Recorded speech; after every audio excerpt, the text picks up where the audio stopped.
It's a place that they can just be themselves and they don't have to explain. It is the National Missing Persons Conference, held each year in Wilmington. But Monica Kaysen with the Q Center for Missing Persons says it is about much more than just the missing. We want to impact the people who have never had a missing person. We want to educate those that may end up with a missing person, but at the same time we want to comfort and bring comfort to those that do have a missing person. Kaysen says when a loved one goes missing, the family often does not know where to turn. They're confused, they make the report, then they get angry because they don't think things are moving fast enough, or they don't think nothing's happening at all. Kaysen says this is a place for them to get answers. They hear firsthand from law enforcement the things that they do behind the scenes that they can't put out there in the public. And new strategies. So sometimes families can educate themselves through these conferences and train their law enforcement, go back and tell their law enforcement what they've learned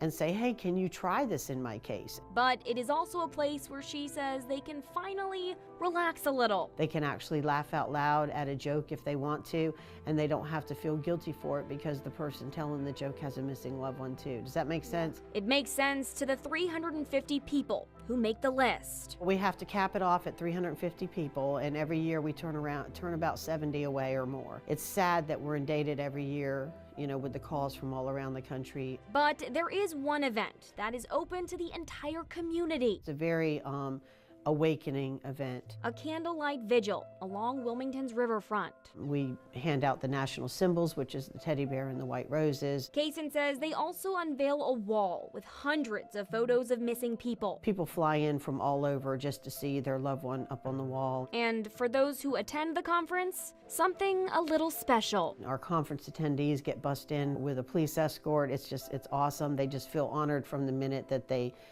get ready to leave for the vigil. But it's not just about the missing. Kaysen says they also honor some of the families who have found their loved one. Because they've sat in that audience before, and now it's their turn to get up to the podium and speak and say, I'm done, it's over for me, and still continue to have hope that your loved one will be found. And whether the families walk away with hope, new strategies, or maybe more questions, Kaysen says this is a place where, for a moment or a weekend, they can just be themselves. And if I want to cry, I can cry.